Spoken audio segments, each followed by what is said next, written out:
Morning class. आज हम chapter number 5 को फिर से कंटिन्यू करेंगे और आगे इस चैप्टर में पढ़ेंगे और जानेंगे इस चैप्टर के अंदर क्या क्या दिया हुआ है। आज हम स्टार्ट करेंगे टॉपिक से, नाम है उसका इंडिकेटर्स। इंडिकेटर्स का काम होता है ये बताना कि कोई सब्सटेंस एसिड है, बेस है, ठीक है, इसके बारे में जानकारी देना। Some acids and bases are dangerous. They can even kill a person. So it is not safe to taste acid and bases by taste or touch. कुछ एसिड और बेस हमारे लिए बहुत हानिकारक होते हैं, इसलिए हम उसको ना तो हमें उसको छूना चाहिए और ना ही उसको टेस्ट करना चाहिए, चखना चाहिए। To taste whether a substance is acidic or basic, special substances are used. These substances are known as indicators. These indicators changes their color when added to a solution containing an acidic or basic substances. ये कुछ ऐसे substance होते हैं जिसके अंदर acid या basic substance अगर add करें तो उनका कलर चेंज हो जाता है, जिससे हमें पता चल जाता है कि वो एसिड होंगे या फिर वो बेस होंगे। Litmus paper, turmeric, China rose petals जिसको हम गुड़हल बोलते हैं, etcetera are some of the naturally occurring indicators. Litmus is a natural dye which is extracted from lichens. It is the most commonly used indicator. Blue litmus paper turns red in acidic and remains blue in basic. Red के अंदर तो turn कर देगा, ठीक है, acid के अंदर, but blue जो होगा वो अनचेंज रहेगा, किसके लिए? बेस के लिए। रेड लिटमस पेपर ये किसका है? ब्लू लिटमस पेपर के बारे में मैंने बताया। Red litmus paper turns blue in base. Red क्या होगा? ब्लू के अंदर कन्वर्ट कर देगा बेस के अंदर and remains red in acidic. Blue और red litmus paper do not change colour in natural neutral solutions. जो भी न्यूट्रल सॉल्यूशंस होंगे उसके अंदर कोई भी कलर चेंजमेंट नहीं आएगी। न्यूट्रल सॉल्यूशन में जैसे वाटर है। China rose, China rose is another natural indicator. It is pink in colour. China rose turns magenta यानी dark pink in acidic solution. Acidic solution के अंदर वो क्या करेगा? डार्क पिंक देगा, मैजेंटा कलर देगा। न्यूट्रल में वो पिंक देगा और बेसिक में वो ग्रीन देगा। China rose indicator turns green in basic solution. China rose indicator does not show any color change in neutral solutions. Turmeric, हल्दी पाउडर के बारे में बात करेंगे। Turmeric is another natural indicator. Let us now use turmeric as an indicator to see what color changes occur in acidic or basic solutions. Synthetic acid base indicator.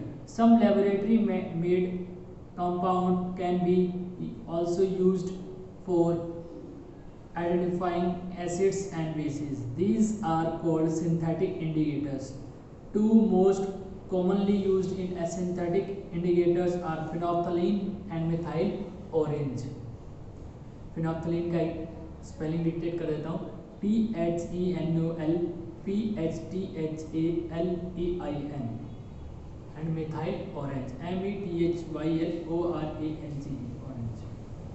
अब देखिए ये indicator है दोनों, और मिथाइल जो फिनोल्फथलीन होता है वो तो कलरलेस होता है, और जो मिथाइल ऑरेंज होता है वो ऑरेंज कलर का होता है।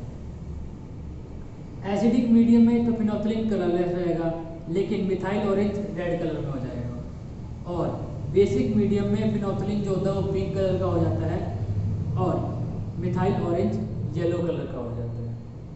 अब हम बात करेंगे न्यूट्रलाइजेशन की।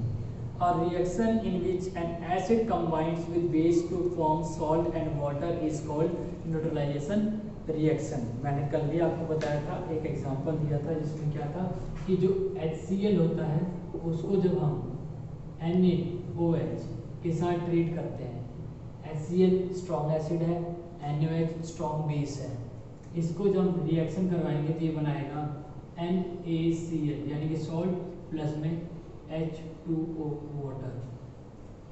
इसको बोलते हैं neutralisation reaction.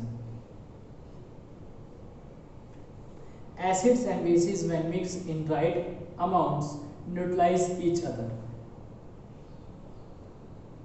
In these kinds of reaction, hydrochloric acid reacts with sodium hydroxide solution to form common salt and water.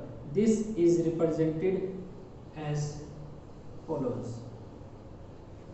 The salts produced in neutralization reaction may be acidic, basic or neutral, depending upon the acids and base used during a reaction. अब हम बात करेंगे इसके बारे में, salts के बारे में जानेंगे.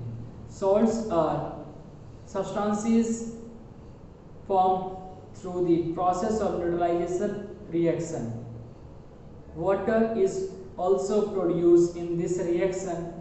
For example, sodium chloride and NaCl, known as table salt or common salt to us. It can be prepared in laboratory by a reaction between sodium hydroxide and hydrochloric acid. This is represented as following equation. In such a reaction, hydrogen is displaced by metal sodium Na, जिसका symbol है, from base to form salt. Salts can also be prepared by a reaction between an acid and a metal. In such a reaction, hydrogen gas is produced along with salt. For example लेके देखते हैं, बनाते हैं. HCl के साथ metal लिया, मान लीजिए हमने मैग्नीशियम, इसके साथ रिएक्शन करेंगे तो क्या बनेगा, ये MgCl 2 बनता है. अब यहाँ पे 2 तो है, इसको क्या करेंगे, 2 से मल्टीप्लाई कर देंगे, क्या हो जाएगा MgCl2 प्लस में क्या निकल गया, हाइड्रोजन गैस बाहर हो जाती है. Properties of salts. Salts are coloured और colourless solids. Most solid salts have high melting and boiling points. Most salts are soluble in water. Although solid salts are electrically neutral and do not conduct electricity, their solution can conduct electricity. Solid के अंदर तो electricity conduct नहीं हो सकती, but अगर उसको solution में डाल दिया जाए, solution बना दिया जाए उसका, तो electricity conduct हो जाती है, क्योंकि वो ions के अंदर break हो जाते हैं. Uses of salts. कुछ सॉल्ट्स के यूजेस के बारे में समझेंगे हम. सोडियम क्लोराइड, जिसको कॉमन सॉल्ट कहते हैं, फॉर्मूला उसका NaCl. In food as a preservative in pickles, meat and fish, in manufacture of chemicals such as washing soda, baking soda and caustic soda. Sodium bicarbonate baking soda होता है, इसका formula है NaHCO3. और ये कहाँ पे use होता है, in baking breads and cakes, in medicine as well as in fire extinguisher. Next one is potassium nitrate. Nitrate, इसका नाइट्रेट बोलते हैं इसको हम, इसका फॉर्मूला होता है KNO3. अब इसका यूज क्या है, in the manufacture of gun powder, in making fire works, in glass industry and as a fertiliser. Potash alum, जिसको हम फिटकरी बोलते हैं, इसका formula K2SO4 dot Al2SO4 whole thrice dot 24H2O. ये हाइड्रेटेड फॉर्म में होता है, इसका इस्तेमाल in the purification of water. Next जो है वो है कॉपर सल्फेट, जो कि ब्लू विट्रोल के नाम से जाना जाता है, और इसका जो फॉर्मूला है वो है CuSO4 dot 5H2O. As a, अब इसमें इस्तेमाल कहाँ पे होता है, ये as a fungicide and in electroplating, in cleaning, sanitation, laundry and in the textile industry. Next जो है वो सिल्वर नाइट्रेट, जिसका फॉर्मूला है AgNO3. इसका इस्तेमाल होता है in development films in photography. तो ये किसके एग्जाम्पल्स थे, सॉल्ट्स के बारे में हमने जाना और समझा. Neutralisation everyday life. अब हम अपने रोज़मर्रा की ज़िंदगी के बारे में जानेंगे कहाँ पे न्यूट्रलाइजेशन रिएक्शंस होती हैं. Neutralization is very useful in our daily life. Let us study a few examples in treating indigestion. Hydrochloric acid is secreted in our stomach. It helps to digest our food and kill germs. हमें पता है कि हमारे पेट के अंदर जो खाना पचता है वो किसकी वजह से है, हाइड्रोक्लोरिक एसिड की वजह से है, और ये क्या करता है, डाइजेशन में काम आता है और जर्म्स को भी किल करता है. When a person overeats, too much acid is produced in his or her stomach. This causes indigestion. To neutralize the excess acid formed in stomach, antacid like milk of magnesia is taken. Milk of magnesia contains a base called magnesium hydroxide. अब हम बात करेंगे किसकी, in treatment of soil. Soil को treatment कैसे काम आता है. Farmers usually need to change the nature of soil so that their crops can grow well. अब सीधी सी बात है, अगर क्रॉप की फर्टिलिटी को बढ़ाना है तो क्या करेंगे, हम सॉइल की गुणवत्ता को बढ़ाना पड़ेगा हमें. If the soil is too acidic, it is neutralized by adding a base like slaked lime. अगर उसमें एसिडिटी उसकी ज़्यादा बढ़ जाती है, एसिडिक ज़्यादा हो जाता है सॉइल, तो उसके अंदर हम क्या करेंगे, बेस ऐड करेंगे स्लेक्ड लाइम. उसका फॉर्मूला क्या है, CaOH whole twice calcium hydroxide, और quick lime CaO calcium oxide. On the other hand, if the soil is too basic, अगर ज़्यादा बेसिक हो जाता है, it is treated by adding organic matter which release acid. उसको organic matter के साथ treat करते हैं जो कि एसिड को रिलीज करता है. This helps in neutralizing the basic soil. ये क्या करता है, बेसिक सॉइल को न्यूट्रलाइज कर देता है. In treating an ant or a bee sting, जब कोई भी मधुमक्खी काट लेती है तो उसके लिए क्या इस्तेमाल किया जाता है. The sting of an ant and a bee is acidic as it contains formic acid HCOOH. Formic acid का एग्जाम्पल है, तो फॉर्मिक एसिड जो एग्जाम्पल है उसका क्या है, केमिकल फॉर्मूला है.